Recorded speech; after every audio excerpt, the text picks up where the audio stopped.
Muito bem, pessoal, vamos aqui para mais uma edição do Swish TV Show, seu programa diário sobre NBA aqui no YouTube. Edição de domingo, dia 28 de dezembro, o ano tá acabando, hein? Já começou os preparativos pro Réveillon? Já comprou aquela champa? Quem é que vai estourar uma champa no final de ano, hein? Quem é que vai, seus safados? Já comprou roupa branca? Tem que comprar, porque eu sou... a favor da paz mundial. Enfim, vamos aqui para a edição de hoje, domingueira. Edição de domingo, vocês já sabem, né? Uma edição mais express, né? Uma edição mais pocket. Então, vamos aqui já começar os trabalhos falando sobre a rodada de ontem, né? Tivemos uma boa rodada no sábado, né? Rodada interessante. Rodada de algumas surpresas, algumas viradas, né? Uma rodada que marcou o retorno de Giannis Antetokounmpo e já voltou causando, né? Giannis resolveu causar na volta dele. Vamos falar sobre isso. Rodada que teve pancadaria, trocação franca, moleque. Filhão, Mark Williams e José Alvarado tiveram ali, ó. Ó, trocaram ali, moleque. Trocaram ali, pô. Bagulho louco. Enfim, vamos aqui falar sobre a rodada de ontem, passar por cada um dos jogos. Antes só peço para que você deixe seu like, se inscreva no canal, compartilhe o conteúdo com seus amigos. Não se esqueça de dar uma conferida lá nas promoções da Centauro. Centauro segue com promoçõezinhas maravilhosas para você. E usando o cupom SWISH10, você garante um desconto de mais 10% nas suas compras, tá? Então... dá uma olhadinha lá nos produtos e não se esqueça de usar o cupom SWISH10 para garantir, né, para dar essa bela economizada. Fechou essa camisa aqui da Seleção Brasileira, é coisa linda. Enfim, fica a dica, obrigado Centauro pela parceria, tamo junto. E vambora, né? Roda a vinhetinha e aí na volta a gente já começa a falar sobre a rodada de ontem da NBA. Bora! Pera aí que não rodou, agora vai. Agora sim. Ó, vamos lá, pessoal. Deixa eu botar aqui na tela pra vocês. Deixa eu botar aqui. Ó, tá na tela, pessoal. Vamos começar falando sobre a vitória de Sacramento contra o Dallas Mavericks, né? Jogando em casa lá no Golden One. Sacramento venceu por 113, 110 é foda, 113 a 107, né, um ótimo jogo de Russell Westbrook, ele que vem fazendo uma temporadaça lá em Sacramento, né, tá passando meio desapercebido porque ninguém tá assistindo o Kings, né, essa é a grande verdade, mas a temporada do Westbrook é muito boa. Ontem ele de novo liderou o Kings em pontos e em assistências. Isso vem acontecendo com uma certa frequência. Ontem foram 21 pontos, com 9 assistências para ele, com 5 bolas de 3. Russell Westbrook jogando demais. O Westbrook que ontem chegou à incrível marca de 2.000 roubos de bola na carreira, velho.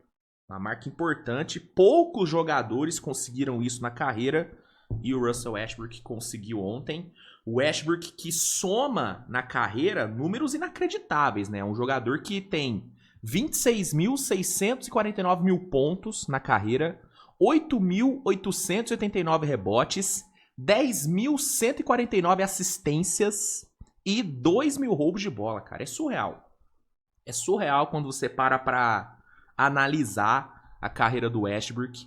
É um Hall da Fama, acho que dá pra cravar isso sem muitas dúvidas. Ah, nunca foi campeão. Irmão, beleza, ele nunca foi campeão. Mas tudo que ele fez, pra além de ter sido campeão, o credencia pra ser um Hall da Fama, mano. Líder em triple-doubles, líder em temporadas com médias de triple-doubles e com esses números inacreditáveis, com a idolatria que ele tem em Oklahoma, né? Cara, a gente tá falando de um dos armadores que, cara, ajudaram a mudar a posição. Né? Vamos falar real aqui. Até a chegada de Westbrook e de Derrick Rose na NBA, né, os dois que vieram do mesmo draft, não era muito comum a gente ver armadores, né, point guards, dancando, enterrando com esse nível de atleticismo. Tiveram alguns, tipo, o Baron Davis era mais ou menos assim. Mas o Westbrook e Derrick Rose foram revolucionários na posição deles. Né? Jamorans da vida surgiram por conta de Westbrook e Derrick Rose. Né? E diferente do Rose, o Westbrook conseguiu manter uma consistência na liga. Né? Sofreu pouco com lesões na carreira, diferente do Rose. Então, o Russell Westbrook, ele é um dos caras, cara, que assim, não tem como falar de NBA nessa geração, nessa última década, sem falar de Russell Westbrook. Não tem como. Entregou uma das temporadas de MVPs mais, cara, impactantes da história, quebrando recordes que ninguém achou que seria possível. Ninguém achava possível alguém meter média de triple-double depois do Oscar Robertson. Ninguém achava possível alguém bater o recorde de triple-doubles do Oscar Robertson. O Westbrook conseguiu, né? Muito da banalização do triple-double que rola hoje, porque hoje triple-double pra galera é coisa normal. Até o Westbrook fazer o que fez, o triple-double era visto como uma coisa assim. Pô, era manchete. Manchete no jornal. Tá ligado? Quando alguém fazia um triple-double. Era algo muito absurdo. O Westbrook banalizou essa porra. Entendeu? Então, galera que desmerece o Westbrook e tudo, mano, assim, beleza que hoje ele passa longe de ser um jogador que vai liderar o time pra alguma coisa. Não vai, o Westbrook não vai ser líder, não vai ser franchise player mais. Mas ele ainda é um ótimo jogador, é um ótimo cara pra você ter no elenco. Prova disso são os números que ele tá colocando no Kings. E ele é um dos caras... Cara, ele é uma das lendas da NBA, não tem jeito. Ele é um Hall da Fama incontestável. Incontestável. É um jogador absurdo, sou fã. É o cara que me fez torcer para Oklahoma. É o meu maior ídolo, né? Pessoal, né? Como, assim, perguntar, Luiz, quem que você acha que é maior em Oklahoma? Eu vou falar que eu acho que é o Shea por ter feito o que fez ano passado. Eu acho que o Shea, na minha concepção, se tornou o maior jogador da história de Oklahoma. Mas, perguntar, Luiz, seu ídolo pessoal é o Russell Westbrook, é o cara que me fez ser Thunder, entendeu? Eu amo esse cara, amo muito esse cara. Um dia eu ainda vou conhecer esse cara, eu vou fazer isso. Vou dar um jeito de ir pra lá, ver um jogo do Kings, só pra cumprimentar esse cara, porque se não fosse ele, eu não estaria aqui, mano. Se não fosse ele, eu não teria me apaixonado pela NBA do jeito que eu me apaixonei. Eu já comentei aqui, mano. O que me fez escolher Oklahoma e o que me fez me apaixonar por basquete foram os highlights do Westbrook, mano. Foi digitar no Google Russell Westbrook Mix e ver. Me apaixonei, comecei a torcer para Oklahoma, consequentemente me apaixonei ainda mais pela NBA, porque pra mim, você só se apaixona pela NBA quando você escolhe um time. Quando você escolhe um time, aí o bichinho da NBA te pica de vez, entendeu? Porque aí é outra relação com o esporte. Eu me apaixonei e esse cara, ele é total responsável por isso, mano. Se hoje existe esse canal, é muito por conta de Russell Westbrook. Inclusive, um dos primeiros vídeos do canal é um vídeo sobre a troca do Westbrook pra Houston. É um dos primeiros vídeos do canal. Lembro de eu ter ficado putaço na época. Não putaço, eu fiquei triste. Né? Eu lembro de eu ter ficado muito triste quando rolou a troca. Enfim, sou fã pra caralho e ontem foi decisivo pra vitória de Sacramento. Apenas a 8ª vitória do Kings na temporada.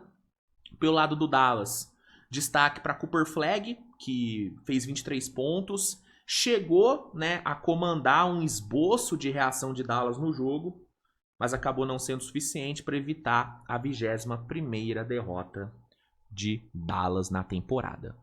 Aí na sequência a gente teve um puta jogo lá no Kia Center, né, Orlando Magic e Denver Nuggets protagonizaram talvez o melhor jogo da rodada de ontem, né? Denver que já vinha, né, de um jogo inacreditável contra Minnesota no Natal, entregou mais um jogaço, né? O Jokic com mais uma atuação bizarra, né, de forma casual, metendo um triple-double de 34 pontos, 21 rebotes e 12 assistências. E aí tem um número que é impressionante, né? É daqueles números que só o Jokic consegue. De 1976 pra cá, a gente teve 9, 10, 11, 12, 13... A gente teve 14 atuações de 30, 20 e 10, tá? 14. 8 das 14 foram do Jokic. Surreal, né? É surreal. Das 14 atuações de 30, 20 e 10 que a gente teve, de 76 pra cá, 8 foram do Jokic, pô. É surreal, bicho. É assustador o que esse cara faz. E ontem jogou pra caralho, plus-minus de mais de 16. Tipo, o Jokic foi uma coisa bizarra. Só que pro azar dele, o senhor Anthony Black resolveu entregar a maior atuação da carreira dele ontem. Né? O jovem armador do Orlando entregou um jogo de 38 pontos, de 7 bolas de 3. E aí, velho, infelizmente pro Jokic, essa atuação do Anthony Black, juntamente com os 15 pontos que o Desmond Bane marcou no quarto período, sendo decisivo, fizeram com que o Orlando tirasse uma diferença que chegou a ser de 17 pontos e vencesse o jogo em casa. Vitória por 127 a 126. Orlando chega à sua 18ª vitória na temporada. E o Denver Nuggets, depois daquela vitória apoteótica contra Minnesota, perde a sua 9ª partida no ano.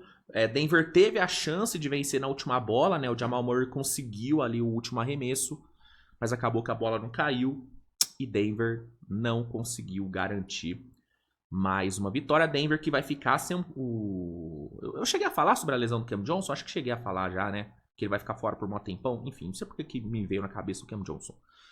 Enfim, mas lembrando que Denver tá sem Cam Johnson, sem Aaron Gordon e sem Christian Brown. Segue sem os três e mesmo assim quase ganhou do Orlando Magic ontem fora de casa, mas não conseguiu. Uma outra coisa sobre o Russell Westbrook que eu esqueci de falar, ele passou o Magic Johnson em assistências também, tá? Eu não comentei, mas ele se tornou o 7º jogador com mais assistências na história da NBA. Isso também é absurdo. Absurdo. Russell Westbrook é um absurdo que jogou no Denver Nuggets, né? E injustamente não teve seu contrato renovado. Brincadeira, hein? Enfim, na sequência a gente teve o Phoenix Suns vencendo o New Orleans Pelicans 123 a 114. O Phoenix Suns vencendo aí o back-to-back, né? Coletivamente, o Phoenix Suns foi superior, né? Devin Booker liderou ali, né? Com seus 20 pontinhos. E para além dele, o time ainda teve ali mais alguns jogadores passando dos 10 pontos. Colin Gillespie, por exemplo, né, fez um jogo muito bom. Algo que chamou muito a atenção no jogo de ontem foi a trocação que a gente teve entre Mark Williams e Alvarado, né, cara? Né, os dois ali no terceiro quarto simplesmente saíram na mão. Na mão. Olha isso aqui, moleque. Ó, eles discutem e porrada. Aí é porrada, moleque. Aí é porrada. Porrada cantou, moleque. Aí o Mark Williams e ele foram expulsos, né? E, obviamente, um dos dois ou os dois, né, serão suspensos. Porque, pô, isso aqui é porrada franca, gente. A cara do Jordan Poole quando ele vê que o Alvarado deu soco. A carinha do Jordan Poole, moleque. Porque ele se lembra, né? Ele sabe como é que é tomar um soco, né? Então já deve ter vindo, né, aquelas memórias bloqueadas. Enfim, porradaria cantou. E como eu falei, muito provavelmente os dois serão suspensos por um tempo, né? E, enfim, mas foi curioso. E eu vou te falar, hein? O Alvarado, porra, não deita não, né? Mark Williams deve ter tranquilamente o dobro do tamanho dele. E ele não quis nem saber, moleque. Foi pra porradaria. Foi pra porradaria franca. Franca. Tem que respeitar. Tem que respeitar. Mas, deixando claro que o canal Switch TV BR é contra a violência. Mas nesse caso, eu sou contra a violência, mas sou a favor do entretenimento. Aí fica um conflito, né? Enfim. No fim, mesmo sem Mark Williams ali, né? Depois de ter sido expulso, O Phoenix Suns conseguiu sair com a vitória. 18ª vitória do Phoenix Suns na temporada. Phoenix Suns com a sua terceira vitória seguida. A quarta nos últimos 5 jogos. Phoenix Suns aí, né? Cada vez mais ganhando terreno na Conferência Oeste. Phoenix Suns já tá 5 jogos acima dos 50% de aproveitamento, fazendo um dezembro maravilhoso. E mérito, né? Muito mérito pro mano Jordan Wood, né? Pro professor Jordan Wood, que, como eu já falei várias vezes, é um dos melhores técnicos da temporada, fazendo um trabalho inacreditável. É um cara que pegou 3 jogadores de D-League, né? Gillespie, Jordan Goodwin e Jamar Bouya, e tá fazendo os 3 serem extremamente funcionais na rotação. Poucos técnicos conseguiriam fazer isso que ele faz. Sabe quem faz isso? Erik Spoelstra. E vou te falar, o estilo do Jordan Wood lembra um pouquinho do Spoelstra, viu?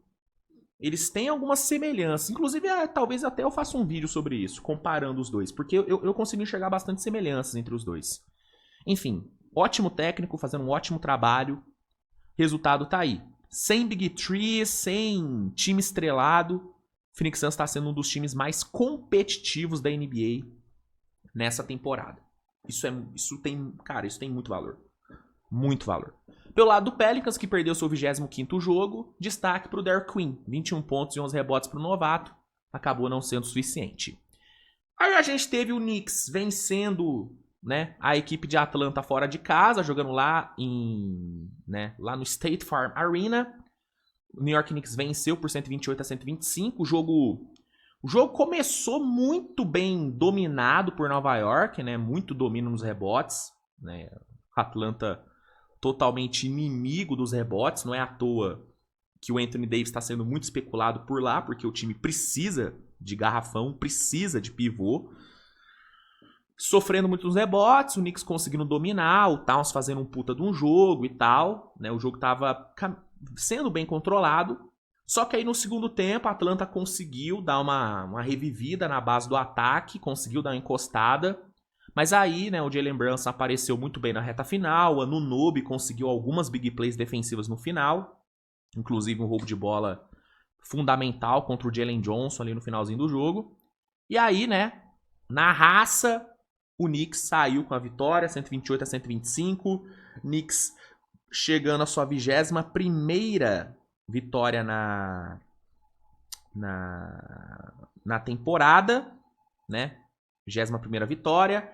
8ª nos últimos 10 jogos, 9ª nos últimos 11. Né? O Towns aí com 36-16, né? Em 30 minutos, jogando demais. Jalen Brunson com 34 pontos, sendo decisivo no final. Bela vitória, hein? Bela vitória do Nicão. E a Atlanta, né, meu amigo? Segue perdendo, segue sem saber o que é vencer há mó tempão. Acho que foi a 6ª derrota seguida. Ai, Atlanta Hawks, 15-17 de campanha, 5-10 jogando em casa. Meu amigo. Mudanças terão que acontecer. Essa é a verdade. Mudanças terão que acontecer por lá. Não tem jeito, mano. Quinn Snyder também não tá achando soluções. Foda.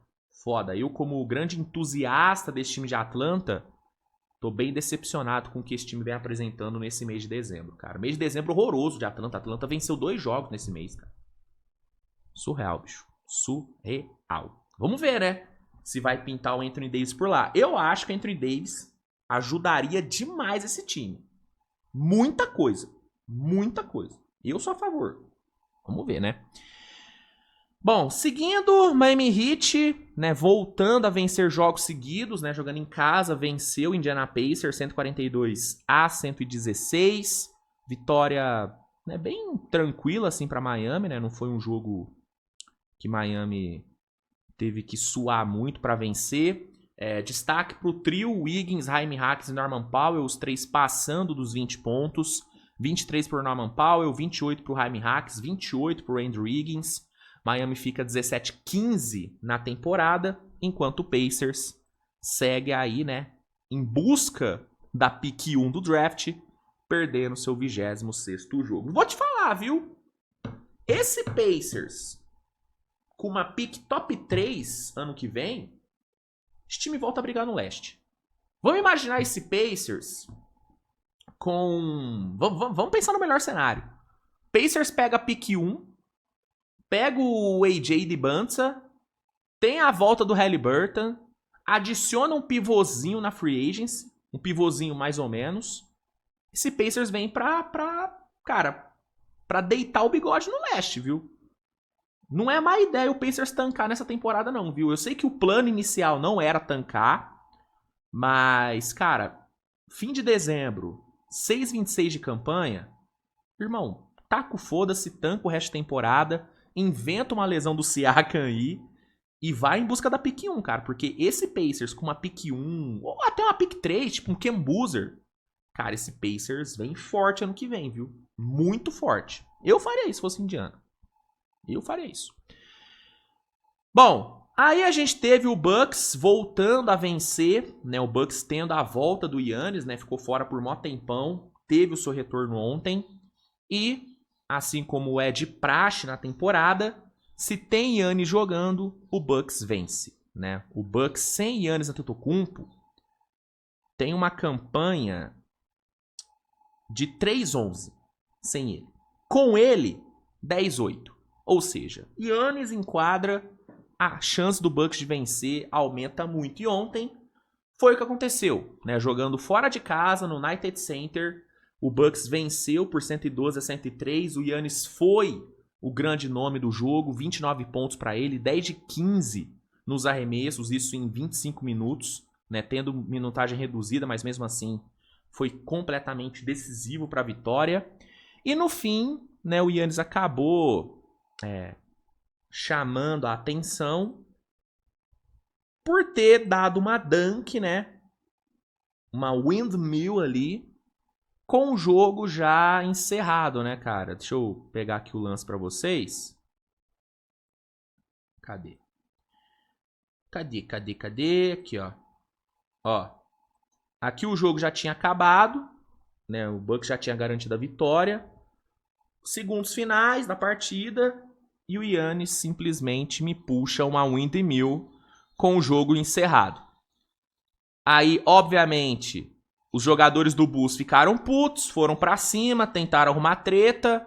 Nesse momento o Giannis já tava fora da quadra, então ele só deixou os caras brigarem.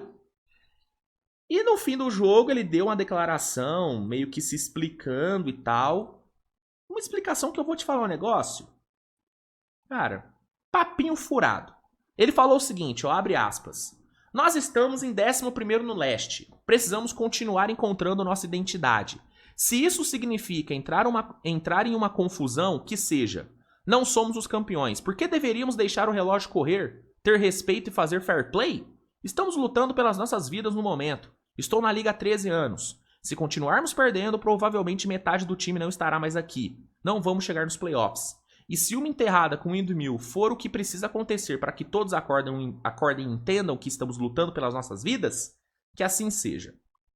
Mais um daqueles papos de coach do Giannis que eu acho um saco. Eu adoro o Giannis, tá? Acho um personagem maravilhoso e tal, jogadorzaço, mas esses papos de coach que ele mete, não existe fracasso, eu fiz isso pro time acordar.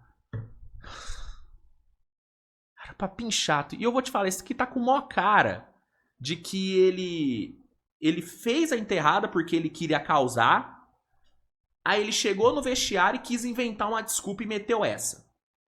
Isso tá com cara de que foi isso, porque não faz sentido. O que uma enterrada no final do jogo vai fazer o Bucks melhorar?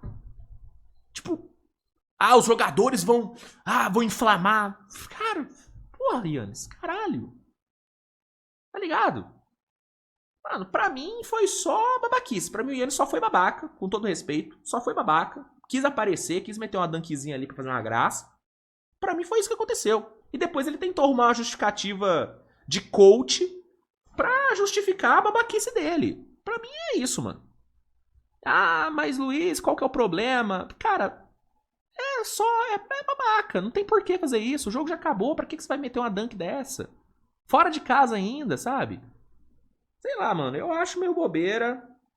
Eu não gosto disso, sinceramente. Eu acho que é meio desrespeito, tá? Não é, ai, sai, o basquete tá chato. Irmão, mesmo nos anos 90, anos 2000, isso não, os caras não faziam isso, mano. Porque é desrespeito, tá ligado? É uma das regras não escritas. O jogo tá acabado, saldo de ponto não faz diferença, não pontue com o jogo já acabado. Deixa o jogo acabar. É desrespeito, ainda mais jogando fora de casa.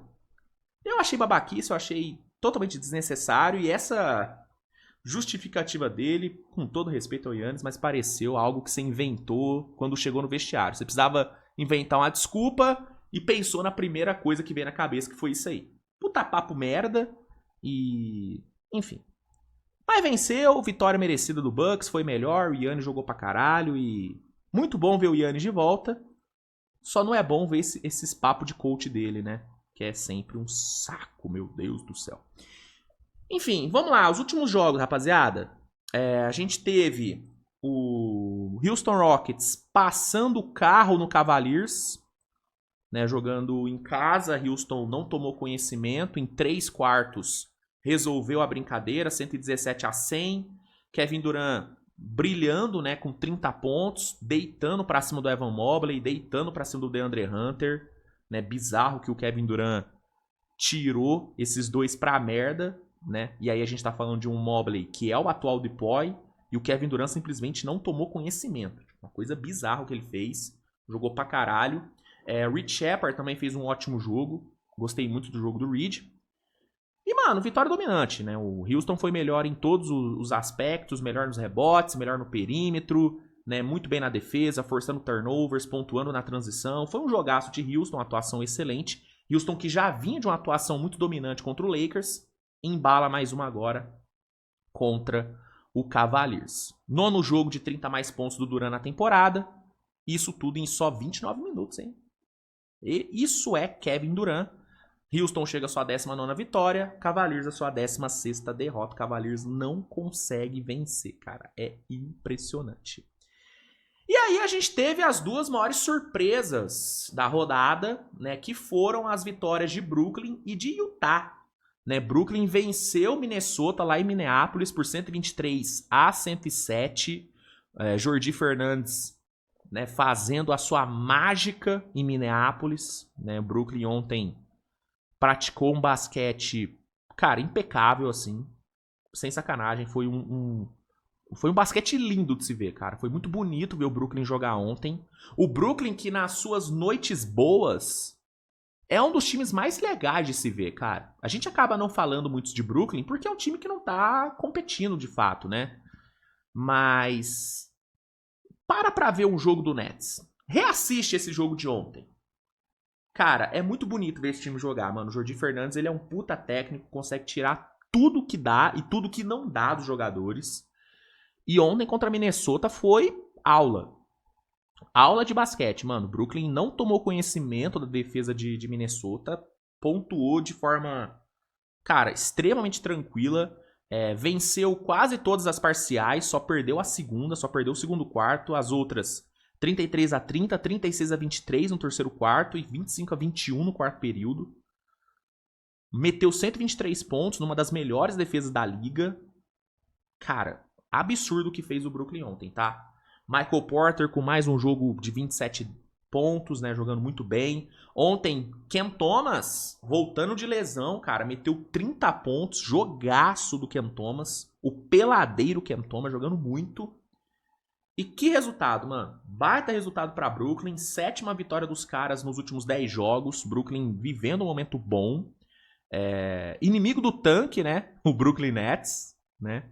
Por isso que eu falo que eles precisam trocar o Michael Porter e o próprio Cam Thomas o mais rápido possível, porque se deixar esses caras jogarem com o Jordi, Brooklyn não vai conseguir ficar com uma das piores campanhas, porque esses caras vão dar vitórias para Brooklyn.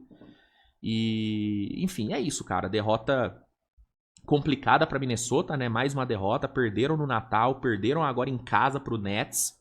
A torcida mostrou a sua insatisfação, né, no final do jogo, com razão.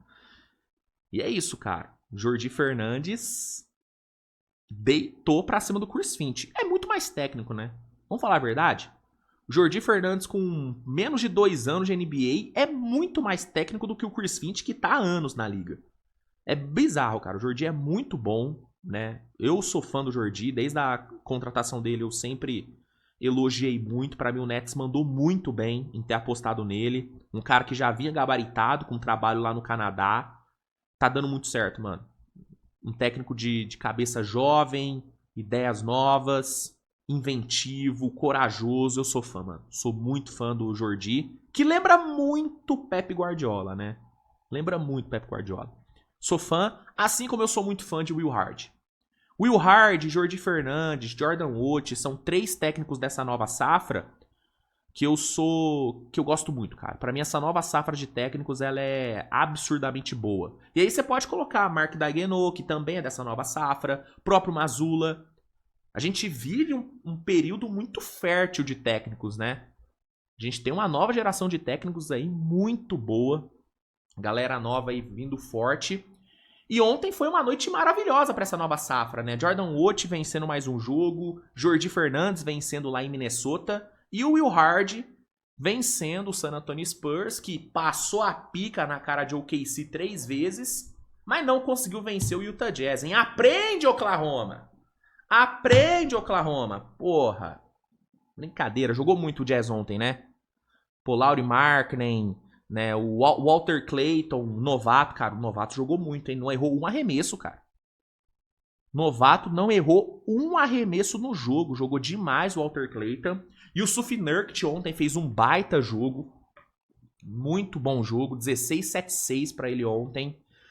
Muito ativo ali nas screens fora da bola, né, nos bloqueios fora da bola, gerando muitos arremessos limpos pro Jazz. E o Suf Nurkic se encontrou em Utah, hein? Se encontrou, cara. O Will Hart tá tirando tudo que dá do Nurkic, fazendo ele ser funcional. E que vitória, mano. Enfrentando um grande time de San Antonio que vinha embalado. Um time que teve o Wembanyama entregando 32 pontos, 5 tocos, uma coisa absurda. Jazz foi lá, arrancou a vitória, 127-114. O Spurs chegou a empatar o jogo, né, no quarto período, com o próprio Wembanyama, se não me engano, com aquela dunk absurda que ele meteu. Né, fazendo fake, indo pra dentro, coisa maravilhosa. E o Jazz foi lá, com calma, tranquilidade, conseguiu garantir o resultado. 12ª vitória do Jazz na temporada. O Jazz que tá, cara, tá brigando por play-in. Quem acha que o Jazz tá tancando, não tá. O Jazz tá querendo competir. E vai conseguir, mano. Vai conseguir. Esse time é bom. Tem 2 caras que estão entregando um nível de basquete absurdo. Poucas duplas têm entregado o que a dupla do Jazz tem feito. Que aí eu tô falando de Markkanen e Keyonte George. Ontem, de novo, os dois foram brilhantes, né? 29 pontos pro Lauri Markkanen, 28 pro Keyonte George. Os dois que, nessa temporada, combinaram, né, para pelo menos 50 pontos 12 vezes. Em 12 oportunidades, os dois combinaram para pelo menos 25 pontos. Nenhuma outra dupla na NBA fez isso tantas vezes quanto eles, cara. É bizarro. É bizarro o que eles fizeram. E detalhe, isso é um ponto muito importante. Vindo de back-to-back contra o Detroit Pistons, pegaram San Antonio fora de casa e fizeram esse jogaço. Esse Utah Jazz merece respeito, irmão. Esse Utah Jazz merece respeito. Se esse Jazz tivesse uma defesa um pouquinho melhor, eu cravo que eles teriam pelo menos umas 16, 17 vitórias. Pelo menos, tá? Pelo menos. Eles estariam próximos ao Phoenix Suns. Porque o que falta nesse time é defesa. Porque ofensivamente é um time muito bom, cara. É um time muito bem treinado, com ótimas peças. Tem um ritmo de jogo que me agrada muito. O Will Hard é um técnico muito bom na parte ofensiva, mas defensivamente ele peca. Né? O Jordan Wood, o próprio Jordi Fernandes são técnicos um pouco mais equilibrados dos dois lados. O Will Hard ele desequilibra mais pro ataque. Ele não é tão bom na defesa. Mas também falta peça. Talvez com 1 ou 2 defensores melhores no elenco, caras mais experientes, esse Jazz subiria de nível. E se eu fosse o Jazz, eu buscaria isso na trade deadline. Eu buscaria pelo menos 1 ou 2 defensores, sabe? Um defensor de garrafão e um defensor de perímetro. Tipo um Daniel Gafford. Eu buscaria um Gafford no mercado. Tentaria uma troca pelo Gafford. Eu tentaria... Cara, eu tentaria um Herb Jones, se eu fosse o Jazz. Mas que dificilmente vai conseguir, porque o Herb Jones é caro. Mas eu tentaria, mano, porque esse time tá a 2 defensores de brigar legal.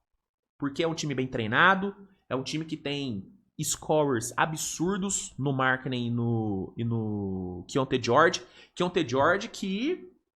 candidato fortíssimo a Most Improved Player, viu? Eu sei que, né, a galera fala muito sobre o Austin Reeves, sobre o Deni Avdija, e talvez os dois de fato sejam os principais favoritos hoje, mas Keyonte George tá nessa briga, irmão. O que esse moleque tá jogando essa temporada é um absurdo, cara. Enfileirando a atuação de 30 pontos, sendo decisivo.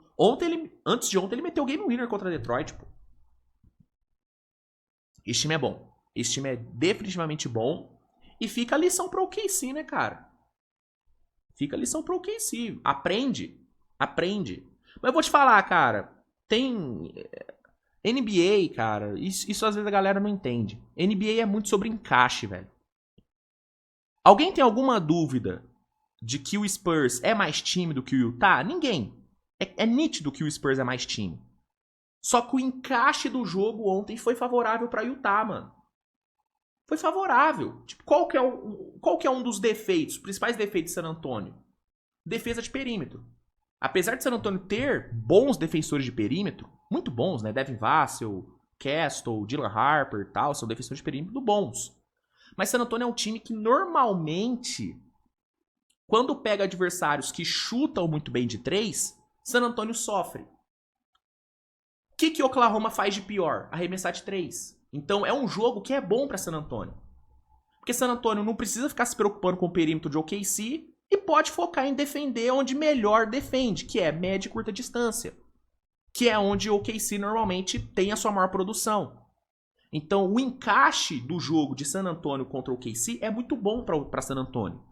Contra times que arremessam bem de 3, como é o caso do Jazz, como é o caso do Golden State, que ganhou 2 vezes San Antonio, com o Curry jogando pra caralho, San Antonio já tem mais dificuldade. Então é encaixe, cara. Ontem o Jazz chutou 17, arremessou 37 bolas de 3, acertou 17. 46% de aproveitamento. Lauri Markkanen matou 5 de 3, Keyonte George matou 3, né? Sanzabal que matou 3 também. Então, NBA, cara, basquete é sobre encaixe, mano. Às vezes você tem um time melhor, só que o seu jogo não casa com o jogo de outro time. OKC é um time, na sua essência, melhor do que San Antonio, na teoria. Mas o jogo de San Antonio é muito ruim pra OKC. Então acaba que San Antonio, no confronto, acaba sendo melhor. E ontem, San Antonio não foi melhor do que o Jazz. San Antonio é mais time do que o Utah? 100%. Mas o jogo de Utah encaixou. San Antonio sofreu, cara. Sofreu com a artilharia de Utah ontem. San Antonio tomou quase 40 pontos no segundo quarto. Segundo tempo, San Antonio perdeu o segundo tempo. Depois de meter 40-32 no primeiro quarto. Meteu 40-32 no primeiro quarto, depois tomou 38-20, 28-27, 29-27. Entendeu? Então, enfim. É isso, gente. Basquete é sobre encaixe. Basquete é sobre encaixe de jogo. Às vezes seu time é melhor, mas o seu jogo não casa com o do adversário. Na minha visão, é o que aconteceu ontem. O jogo de San Antonio não encaixou contra o Jazz. O Jazz teve respostas, soube explorar as deficiências do jogo de San Antonio. Da mesma forma que San Antonio fez isso contra o OKC. O basquete é isso, minha gente. O basquete é isso. Agora, o que o Daguenot tem que puxar o telefone e ligar pro Will Hard pra perguntar coisas, ele tem que fazer isso. Pelo amor de Deus, Daguenot. Faça isso agora. Enfim, é isso, gente. Sobre a rodada de ontem, é foda. Tô gravando esse vídeo 7 da manhã, cara. Minha dicção tá uma porcaria ainda.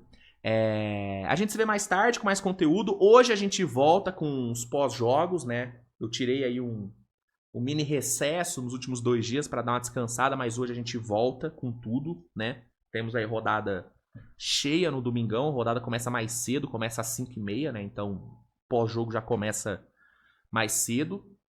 Então fica ligado no canal, ativa a notificação. E é isso, gente. Obrigado a todos pela audiência. Tamo junto. Beijo no seu coração e tchau.